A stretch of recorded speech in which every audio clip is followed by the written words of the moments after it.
एजे music present.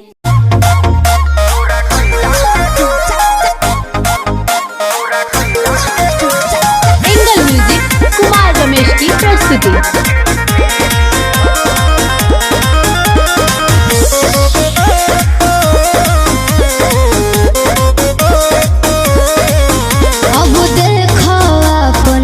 हमर जाता वे होके बिया हवा हो तो काट देवे लड़ीस ना भरवे। अब देखो अपन रहवा हो हमर जाता वे होके बिया हवा हो दिल्ली है मजा अपना राजा संगे हम तोरा सखी संगे जीले हो का कहला तो तोरा कोइला के कौम में सुनू सनम दुगो बियर मंगा के पीले हो तोरा कोइला के कौम में सुनू सनम दुगो बियर मंगा के पीले हो।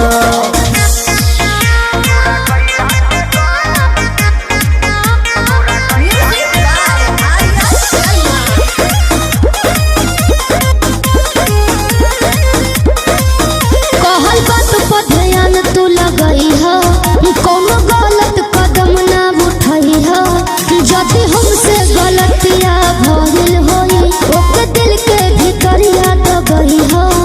अरे काट जब छपाई त काहे ना जानते रोके के प्रयास कइली हमार बस चलता पहिले तो सब कुछ हम ही रही कब भतर के खास भइली हो सब दर्द ना दिलवा में हमके देना ही मिलले तो इले हो जानो तो तोरा कोइला के गाँव में सुनू सनम दुगो बियर मंगा के पीले हो तोरा कोइला के गाँव में सुनू सनम दुगो बियर मंगा के पीले हो।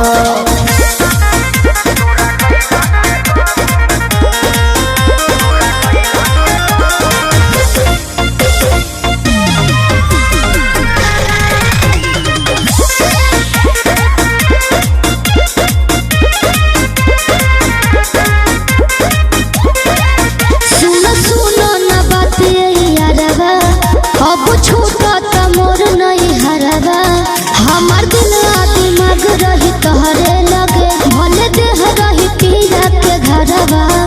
अरे हई हम खेसारी ना करे बरियारी तोरा जाए के बात ते जो सुन नाचन विजया के संगे विजया पसामने से यू कैन गो बोलबम रे जी सैया को दी जाके ते जइबे मोर झाई तोरा बदला में कोची कलीले हो तो तोरा कोइला के गाँव में सुनू सनम दुगो बियर मंगा के पीले हो तोरा कोइला के गाँव में सुनू सनम दुगो बियर मंगा के पीले हो। एंगल म्यूजिक कुमार रमेश की प्रस्तुति।